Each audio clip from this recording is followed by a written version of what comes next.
নির্মোচন লিখেছেন ফাবিয়াহ মোমো। আজকে রয়েছে গল্পটির ১৬তম পর্ব। গল্প পাঠে আছি আমি মীরা। দুরু দুরু করে কেঁপে ওঠা বুকের বাঁ পাশের যন্ত্রটি আবারও অদ্ভুত আচরণ শুরু করেছে। এসির সুশীতল হাওয়ায় ঠান্ডা অনুভব করলেও ফিহার ভেতরের অবস্থা শান্ত, প্রকৃতস্থ নয়। কোলে পড়ে থাকা সাইড ব্যাগটির ভেতর যে বস্তুটি ওকে অস্থির করে তুলেছে, সেই আমি আসব কথাটির দরুন ভেতরটা ঝড়ো বাতাসের মতো উচাটন হয়েছে খুব। পাশ থেকে আফসানা সরল গলায় খাকারি দিয়ে বললেন, তোর কি শাড়ি ঘটিত ব্যাপারটার জন্য মন খারাপ বুড়ি? সিটের বাঁ পাশে বসা ফিহা জানালা থেকে মুখ সরিয়ে খালামণির দিকে ফিরল। না তো, শাড়ির মতো তুচ্ছ জিনিসের প্রতি মন খারাপ করে লাভ আছে কোনো? আমার বান্ধবী বলে মন খারাপ করতে হয় মানুষের প্রতি, জিনিসের প্রতি না। সহাস্য ভঙ্গিতে হেসে দিয়ে ফিহার হাতটা পরম আদরে কাছে টেনে নেন আফসানা। নিজের দুহাতের মুঠোয় ছোট হাতটিকে জড়িয়ে ধরে চোখ ভরা হাসিতে বলে উঠলেন তিনি, এত কিছু কি করে চিন্তা করিস তোরা? তোর মাকেও তো কখনো এমন করে বলতে দেখিনি। তোর বয়সে যদি আমারও এই ধরনের বাস্তব জ্ঞান থাকতো, তাহলে জীবনের শক্ত কঠিন সিদ্ধান্তগুলো নেওয়ার আগে বহুবার আমি ভাবতে পারতাম, পারিনি। এখন এই বয়সে এসে জীবনের হাবভাব আর যোগ বিয়োগগুলো সঠিক ফলাফল দিতে পারে না। বাস্তব জ্ঞান শব্দটা যদি ম্যাচিউরিটি বুঝিয়ে থাকে, তবে আমি ম্যাচিউর হইনি খালামণি। রাস্তায় শুয়ে থাকা একটা অসহায় ছেলেকে একদিন জিজ্ঞেস করেছিলাম, ও কি করে একটা শক্ত রাস্তায় ঘুমাতে পারে, ঘুমাতে কোনো কষ্ট হয় কিনা। সে আমার প্রশ্নে মুচকি হাসি দিয়ে এমন সব উত্তর দিয়েছিল খালামণি, যা আমাকে পরবর্তী 2 দিন স্বস্তির ঘুমে ঘুমোতে দেয়নি। অথচ পিচ্চিটার বয়স ছিল মাত্র 7। সে আমার কাছে চমৎকার কিছু ফুল বিক্রি করতে ভুকা পেটে এসেছিল। 3 দিন ওর ছোট্ট পেটে পানি ছাড়া কিছুই পড়েনি। এই পর্যায়ে আফসানা চুপ করে বঞ্ঝির দিকে তাকিয়ে রইলেন শুধু। হাতের মুঠোয় থাকা ছোট্ট হাতটিতে হৃদয়ের সবটুকু স্নেহ ঢেলে চুমু খেলেন। কেন জানি বুকের ভেতরটা বোবা কান্নার মতো কিছু একটা বিধে বিধে আসছিল। আর কোনো শব্দ খুঁজে না পেয়ে বাকি পথটুকু ওভাবেই ফিহার হাতটাকে জড়িয়ে ধরে নানা অবান্তর চিন্তায় ডুবে থাকলেন আফসানা। কলেজ গেটের কাছাকাছি গাড়িটা থামিয়ে দিতেই এবার মুখ খুলে হাসি দিলেন একটু। বান্ধবীদের সাথে জমিয়ে আনন্দ ফুর্তি করে সাবধানে চলে যাস। আমি সব কাজ ছেড়ে আগামীকাল তোর খালুর সাথে বিয়ে বাড়িতে ঠিক পৌঁছে যাব। কোনো সমস্যা বা প্রয়োজন হলে সরাসরি আমাকে কল দিবি, মনে থাকবে কথা? মনে থাকবে। তুমি আমাকে নিয়ে কোনো চিন্তা করো না। সবকিছু শেষ করে দ্রুত খালুকে নিয়ে সেখানে পৌঁছে যেও। আমি এখন যাই খালামণি, ওরা সবাই ডাকছে। হ্যাঁ হ্যাঁ যা। আমি কিন্তু বারবার তোকে বলে দিচ্ছি, কোনো সমস্যা হলে সঙ্গে সঙ্গে আমাকে কল দিবি, কোনো দ্বিধা করবি না। সাবধানে যা। জানালা দিয়ে মুখ বাড়িয়ে ফিহার শেষ প্রস্থানটুকু মিলিয়ে যাওয়ার আগ পর্যন্ত চোখ ভরে ভরে দেখতে লাগলেন আফসানা। ড্রাইভারকে বলে গাড়ি ঘুরিয়ে যাত্রা করলেন চিরচেনা সেই ব্যস্তমুখ অফিসের পথে। ঠোঁটে তৃপ্তির হাসি আর চোখ জুড়ে খেলা করছে কাঁথা বোনা নানা স্বপ্ন। নবীন বরণ দিয়ে সদ্য কলেজে ওঠা প্রতিটি নবাগত শিক্ষার্থীর মনে প্রবল উত্তেজনা কাজ করছে। সবুজ ঘাসে মোড়া বিশাল মাঠটির শেষ প্রান্তে বড়সড় একটি দৃষ্টিনন্দন স্টেজ সাজানো। সেই স্টেজের উপর দাঁড়িয়ে নিজেদের সংক্ষিপ্ত পরিচয় এবং কলেজের সুষ্ঠু সুন্দর পরিবেশ নিয়ে ছোটখাটো বক্তৃতা দিচ্ছেন মাননীয় শিক্ষকবৃন্দ। একঘেয়ে সেসব বক্তৃতার ফাঁকে চিপসের 5টি প্যাকেট খুলে 5 জনের মধ্যে ভাগ বন্টন দ্বারা নিচু স্বরে চুটি আড্ডা চলছে। সে আড্ডার মূল বিষয়বস্তু, বেটা মানুষ সারাদিন ফ্লার্ট করে রাতে বলবে মুভ অন করতে পারে নাই। এইসব বলার মানে কি? অথচ এই অমূলক কথাটার আসল মানেটা কি, সেটাই এতক্ষণ যাবৎ বুঝতে পারছে না ফিহা। এদিকে নিয়ম শৃঙ্খলার দায়িত্বে থাকা রোভার স্কাউট, রেঞ্জার ইউনিট এবং বিএনসিসির দলটা একটু পরপর ওদের দলটাকে চুপ করে থাকার জন্য ব্যর্থ ওয়ার্নিং দিয়ে যাচ্ছে। তবু ওদের ফিসফিসানি গুরুত্বপূর্ণ বাকবিতণ্ডা তাতে একচুল বাধা পাচ্ছে না। সুবর্ণা বুক ভরা দম্ভ নিয়ে বিজ্ঞের মতো বলল, ছেলেরা কি জীবনে একটা মেয়ে নিয়ে পোষাইতে পারছে? সব ছেলেরা নির্লজ্জ, ফাজিল, এক একটা চূড়ান্ত লেভেলের ছ্যাচরা। না হলে কেউ 3 বছরের রিলেশন মূল্যে ভার্সিটির কোচি মেয়েদের পেছনে ঘুরঘুর করতে যায়? সাফা মুখ ঝামটা মেরে সরাসরি ঘুরিয়ে দিল কথাটা। তোর হ্যানতেন জানটুস ভালো না বলে সব ছেলেদের তুই কোন লজিকে এক ভাবতে যাস? তোর বাঁধন যে কোনো ক্ষেতের মূলা, ওইটা কি কেউ জানে না? সাইদা সাইদা বাঁশ খাইতে যাও আর বাঁশ খাওয়াই দিলে ছেলেদের দোষ। ফাত্রামির জায়গা পাও না না? আশ্চর্য, এই কথা দ্বারা কি বোঝাতে চাস? বলতে চাইছিস আমি ইচ্ছে করে চয়েসেবল ব্যাপারটা ভাবতে চাই না? তোর মধ্যে চয়েসেবল ব্যাপারটা থাকলে তো ভাববি। আগেই পছন্দ করছস এমন গান চুট্টিরে, আর এখন সব পোলাপানরে ওই গান চুট্টিরে দিয়া মাপতে আসছস। আরে তোর বাপ ভাইয়ের দিকে একবার তাকায় দেখ, আঙ্কেল কি তোরে ভুলেও কোনোদিন চল লাগাইছে? লাগাই নাই। অথচ তুই আমাদের সেদিন বললি বাঁধন তোরে পাবলিক প্লেসে ঠাডায় একটা চর মারছে। এখন দোষটা কার? বাঁধনের নাকি তোর খাচ্চর মার্কা চয়েসের? হুদায় একটা ছেলেরে দিয়ে সব ছেলেদের নির্লজ্জ বইলা ফেললি। যা সত্য তা নিয়ে বলা কি ভুল? অবশ্যই ভুল না, কিন্তু তুই কথাটাই বলছস 100% ডাহা মিথ্যা। আজাইরা লজিক বানায় বানায় তুমি পুরুষ জাতিরে ব্লেম দিবা আর ঘরে গিয়ে পাপাকে প্রিন্সেস সাইজা নাটক করবা, তা তো চলবে না খালাম্মা। তোমার আব্বা যেই ধাতুতে তৈরি, বাকি 8-10টা পুরুষও ওই সেম ধাতুতে করা ভদ্র ঘরের সুসন্তান। শুধু শুধু মাছির মতো ভন ভন করা লুচ্চা পোলাপানদের জন্য তুমি কোন আক্কেলে সবাই নে মাপতে যাবা?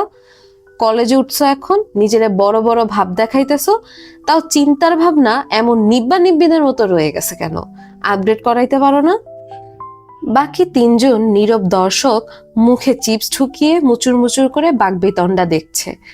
একজন নিজের প্রেমিককে দিয়ে পুরো পুরুষ জাতিকে অবাঞ্ছিত বলে দাগ কেটে দিচ্ছে, অপরদিকে নিজস্ব কিছু যুক্তি দ্বারা প্রতিটি ফালতু উদ্ভট কথাকে মাটির সাথে ফালা ফালা করে মিশিয়ে দিচ্ছে। কিন্তু পরিস্থিতি এখন খারাপের দিকে যাচ্ছে দেখে তাড়াতাড়ি একজন দক্ষ রেফারির মতো ব্যাপারটা ঠান্ডা করে বলল, তোরা থামবি? এইবার তো থাম। সে কখন থেকে একই টপিক নিয়ে চুইংগামের মতো লম্বা করে যাচ্ছিস। আমাদের থান্ডার 5 টিমের 4 নম্বর রুলসে কি ছিল? যত কিছুই হোক, কখনো আমাদের ভেতর থার্ড পার্সনের আলোচনা নিয়ে ঝগড়া বিবাদ করা যাবে না। তাহলে এখন 4 নম্বর নিয়মের নিয়মভঙ্গের জন্য তাসনিম সাফা এবং সুবর্ণা দত্তকে শাস্তিস্বরূপ বাগান বিলাস রেস্টুরেন্টে ট্রিট দেওয়ার আদেশ দেওয়া হলো। চুপচাপ দুইটাই মিলে আগামী মাসের এই তারিখে ওই রেস্টুরেন্টে ট্রিট দিবি। ন্যাকামি শুরু করলে এবার তোদের মুখ ভেঙে কঠিন জবাব দিব। ইলার তর্জনী তুলে কট্টরভাবে বলা দেখে পুরো 4 জনই স্তব্ধ অবস্থা ভেঙে হো হো হাসিতে ফেটে পড়ল।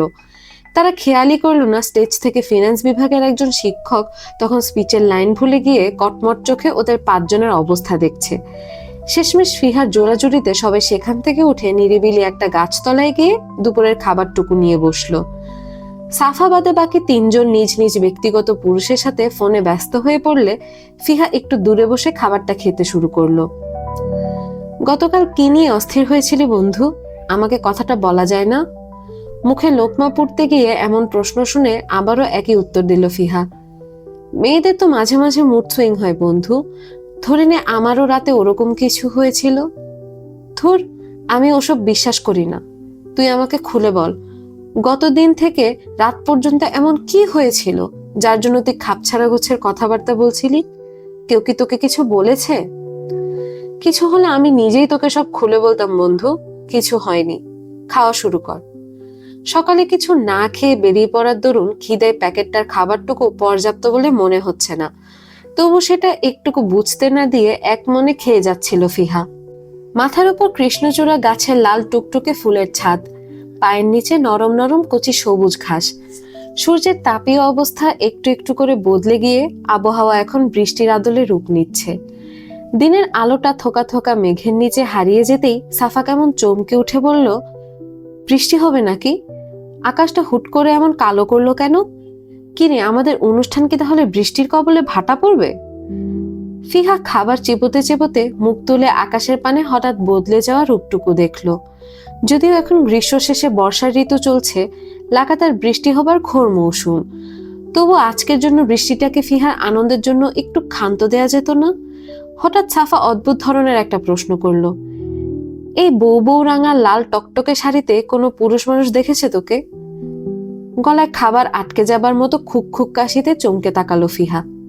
বোতল থেকে এক ঢোক পানি খেয়ে অনুচ্চ স্বরে বলল, এমন অদ্ভুত কথা বলছিস কি জন্য? আমি যতটুকু জানি তোর বড় খালামণির বাসায় তোর একটা ভাই আছে, যে ভাইয়ের সাথে তোদের মাখো মাখো টাইপ সম্পর্ক নেই। তুই যে ওই বাসা থেকে এই সাজে বেরিয়েছিস, তোর সেই ভাই কোনো কমপ্লিমেন্ট দেয়নি? ফিহার মনে হচ্ছে সাফার চোখে কিছু না কিছু ধরা পড়েছে বলেই এমন একটা ভয়ঙ্কর প্রশ্ন করেছে। তাছাড়া এটা সত্যি যে গাড়ির কাছে দাঁড়িয়ে থাকার সময় ওই লোকটা ওকে চুপ করে উপর থেকে দেখছিল, কিন্তু মানুষটা সবসময়ের মতো অস্বাভাবিক আচরণ করে তেমন কিছুই ওকে প্রশ্নসূচক বলেনি। খাবারের খালি বাক্সটা হাত ধুতে ধুতে ফিহা প্রত্যুত্তর করে বলল, তুই যেটা ভাবছিস উনি ওইরকম মাইন্ডের মানুষ না বন্ধু। খালামুনির সাথে ফোনে ফোনে আমার যোগাযোগ থাকলেও বাকি সদস্যদের সাথে আমার কখনোই ওরকম সম্পর্ক হয়নি। হ্যাঁ, এটা সত্যি যে খালুর সাথে আমার খুব সুন্দর একটা সম্পর্ক আছে, সেটাও নানা বাড়িতে গিয়ে যখন একা হয়ে পড়েছিলাম ঠিক সে সময়ের কথা। আজ সেই ঘটনার প্রায় 4 বছর কেটে গেছে, এখন সবই স্মৃতি। পানির বোতলটা ঠোঁটে ঠেকিয়ে ফিহার চোখের দিকে চাইল সাফা। মানুষের ঠোঁট, মন, মস্তিষ্ক চতুরভাবে মিথ্যা বললেও চোখ কখনো মিথ্যা বলতে পারে না। নিজের প্রাপ্ত উত্তরটুকু বুঝে নিয়ে সাফা বোতলের ক্যাপ লাগাতে লাগাতে বলল, ওই দিনের পর তোরা আর নানা বাড়ি যাসনি তাই না? দেখাও করিসনি কেউ কারো সাথে? নানা বাড়িতে নানা নানি না থাকলে আর কিভাবে যাই বল? ওই দুটো মানুষ দুনিয়ার বুক থেকে ছিটকে যাওয়ার পর সবগুলো পরিবার একে একে আলাদা হয়ে গেছে। আমি খুব অল্প বয়সে আমার নানা বাড়িটা হারিয়ে ফেলেছি বন্ধু। এভাবে হারিয়ে ফেলার করুণ যন্ত্রণা আজীবন আমার বুকটার মধ্যে শূন্যতা নিয়ে থাকবে। বলতে বলতে ভারী নিঃশ্বাসটুকু সশব্দে ছেড়ে দিতেই মনের গহীন বনে বুনো জন্তুর মতো কিছু স্মৃতির দলেরা হানা দিল। আজ থেকে প্রায় 4 বছর আগে আশ্বিন মাসের দ্বিতীয় শুক্রবারে যে বয়স্ক ব্যক্তিটি শেষ নিঃশ্বাস ত্যাগ করে চলে যান, তাকে ঘিরে গড়ে উঠেছিল পুরো 3-3টে পরিবারের শেকড়। এখনো স্পষ্ট মনে পড়ে সেই সকালবেলা ঘর ভর্তি মানুষের শোকাহত ধ্বনি, উঠোনে স্টিলের খাটিয়ায় শোয়ানো নানু ভাই ডাকা মানুষটার ঠান্ডা নিষ্প্রাণ দেহ, এবং মাটির 3 হাত ঘরে দাফন করে আসার পর সেই থমথমে করুণ অব্যক্ত এক পরিবেশ। এরপর আর কিছু মনে করতে পারে না ফিহার স্মৃতির ঝুলি। হয়তো মনে করতে চায় না পেছনে ফেলে আসা সেসব কালরাত্রির ঘটনা। পকেটের লেফট সাইড থেকে কার্ডের মতো বস্তুটি বের করে দরজার ডান দিকে থাকা ছোট্ট বক্সে স্পর্শ করলো সাইদ। এরপরই দরজাটা খুলে গিয়ে তার জন্য অল্প একটু ফাঁকা হয়ে আনলক হলো সেটা। বাহাতের কালো ডায়ালের ঘড়িটা 3:20 দিকে নির্দেশ দিচ্ছে এবং তাকে স্পষ্ট বুঝিয়ে দিচ্ছে এখনই রওনা হওয়া দরকার। দ্রুত পার্কিং সেকশনে পৌঁছে যেতেই সেখানকার দারোয়ান তাকে সমীহ কণ্ঠে বলল, আসসালামু আলাইকুম স্যার। স্যার কি এখন চলে যাচ্ছেন? জি। যাওয়াটা কি আর্জেন্ট? বাইরের অবস্থা বেশি ভালো না স্যার, এই অবস্থায় গাড়ি চালানোটা খুব রিস্কি। কপালের মসৃণ চামড়ায় চিন্তার কিছু ভাঁজ পড়ল সাইদের। গলাটা ওভাবেই শক্ত করে প্রশ্ন করলো এক দফা, অফিস থেকে ডেরেক সাহেব বেরিয়েছেন? না স্যার, ডেরেক স্যারও আপনার মতো গাড়ি নিয়ে বেরোনোর সাহস করেছিলেন, কিন্তু বৃষ্টির এই তাণ্ডব দেখে ভয়ে উনি আর গাড়ি নিয়ে যাননি। এই বৃষ্টির মধ্যে আপনি গাড়ি চালাতে পারবেন না স্যার, আপনার এখন উপরে গিয়ে অপেক্ষা করুন। বৃষ্টি একটু কমার গতি দেখলে আমি নিচ থেকে আপনাকে ইন্টারকম করে খবর পাঠিয়ে দেব। দুপুর 3টে বাজলেও বাইরের চেহারা খুবই বিভৎস হয়ে আছে, এটা ভালো লক্ষণের পরিচয় দিচ্ছে না মোটেই। ঝড়ো বৃষ্টির ঝাপটায় 1 হাত পর্যন্ত ঝাপসা হয়ে আসছে, আর অন্যদিকে হাতেও খুব একটা বেশি সময় নেই। কোনো প্রকার কথাকে তোয়াক্কা না করে চট করে গাড়িতে চড়ে বসলো সাইদ। সামনের গেটটা কি করে ক্লিয়ার করবেন আপনি জানেন, ওদের প্রত্যেককে বলে দিন আমি গাড়ি নিয়ে বের হচ্ছি, রাস্তায় কোনো প্রকার ব্যারিকেড যেন না থাকে, সাবধান। বলেই গাড়িটা এক চান্সে বেদম গতিতে ছুটিয়ে পার্কিং সেকশনটা ছাড়িয়ে ফেললো সাইদ। বৃষ্টির মধ্যে সাই সাই গতিতে ছুটতে গাড়ির জন্য অদূরে দাঁড়িয়ে থাকা বড় বড় দুটি গেট দুপাশ থেকে দ্রুত গতিতে হা করে খুলে যাচ্ছে। গাড়ির ওয়াইপিং সিস্টেমটা জোরে জোরে বৃষ্টির ছাটগুলো ডানে বামে সরিয়ে দিতেই সামনের ঝাপসা সদৃশ অবস্থার ভেতর চূড়ান্ত ঝুঁকিতে গাড়ি ছোটালো সে। বা কানে গুজে রাখা ছোট্ট ব্লুটুথ ডিভাইসে ক্রমাগত ফিহার বন্ধ ফোনের সিগন্যাল পেয়ে আসছে। এটা বৃষ্টির জন্য নেটওয়ার্ক জনিত সমস্যা নাকি রাগ করে ফোনটা বন্ধ করেছে এটা অনুমান করতে পারছে না। এই প্রথম নিজের কোনো অসংলগ্ন কর্মকাণ্ডের প্রতি চরমভাবে মেজাজ খারাপ হচ্ছে। শক্ত স্টিয়ারিংয়ে পরপর দুটি হিংস্রাত্মক ঘুষি কষিয়েও ঢাকার পানি জমা রোডে 1 ঘন্টা যাবৎ তখনও আটকে রইল সাইদ। চারপাশ থেকে সব গাড়ির ইঞ্জিন প্রায় বন্ধ হলেও জ্যাম কখন ছাড়াবে সে বিষয়ে বলতে পারছে না কেউ। মোবাইলটা বের করে যে গুরুত্বপূর্ণ বিশেষ কলটা বসাতে নেবে ঠিক তখনই গো গো শব্দে চারধার অস্থির হয়ে পড়ল। এক পলকের ভেতর আবারও দুটো সবল হাত স্টিয়ারিং এ উঠে চরম একটা উত্তেজনার ভেতর এক একটি গাড়িকে টেক্কা দিয়ে চাতুরি করে সাইড কেটে পাক্কা 40 মিনিটের মাথায় ঝুম বৃষ্টির ভেতর কলেজের গেটে কাছাকাছি এসে থামলো। কিন্তু আফসোস, কলেজ গেটটা বন্ধ হয়ে আছে এবং 6:45টার দিকে কোনো শিক্ষার্থীকে সেখানে অপেক্ষারত অবস্থায় দেখতে পেল না সাইদ। বুকটা তীব্র আশঙ্কায় কেমন জানি ভয়ঙ্কর ছোবলে কামড় দিয়ে উঠল। কোথায় গেল? এখনো তো বাসায় ফেরেনি। তাহলে? এই ছিল আজকের পর্ব। কেমন লাগলো তা অবশ্যই কমেন্ট করে জানাবেন। দেখা হবে আগামী পর্বে। ততদিন পর্যন্ত সবাই ভালো থাকবেন, সুস্থ থাকবেন। আজকের মতো আমি মীরা এখানেই বিদায় নিচ্ছি। আল্লাহ হাফেজ।